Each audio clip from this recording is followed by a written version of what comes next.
The games don't get any easier, do they? No, they absolutely don't. That was a battle of attrition, to be honest. I thought London Pulse certainly brought their best into that contest, and they were in it from the start to the very end. And full credit to them. They did not allow us to get comfortable at all, and we really had to fight very hard in the last quarter to get the job done. So I guess it was as awful as it was important for us to guts out that win. We'll take the 3 points, but certainly strive for a bit more of a higher quality performance next time.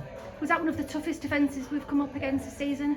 Oh, very different. I think their tenacity and their unpredictability and their arm span and ability to get to balls that you think are safe and clean, and they come through at the last second to get a tip or a touch. They're incredibly disruptive, and they actually make you feel quite uncomfortable in the way they play. So we kind of played into that a little bit too much today. We couldn't really get our flow and our timing, but again, credit to the opposition for making us play that way. We just want to be able to recognise that a little bit earlier in the game and adjust accordingly.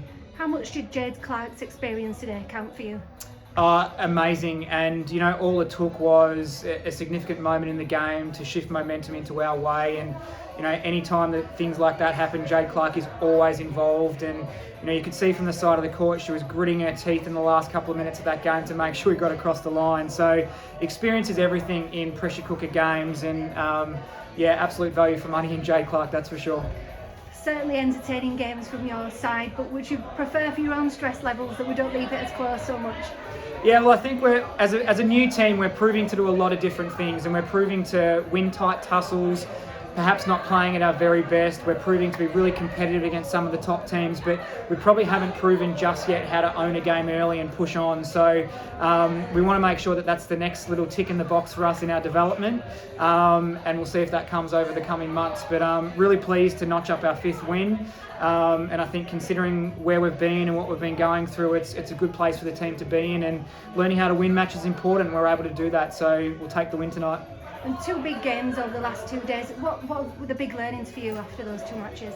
Well, I think we played our best game of netball yesterday in a losing performance. So, we're going toe for toe with the defending champions for 46 minutes of a match. So we need to take a lot of confidence out of that. And I thought just our ability to back up today and perhaps not be at our best but still get it done is a really positive sign for us. But what I'm loving about the group is they're expecting more and they're wanting more from themselves and each other, and that really, I guess, high performance environment and culture that we're trying to create within the team is creating some really competitive beasts. So I'm happy with where we're at. We all want more, so we'll see what we can do in the second half of the season.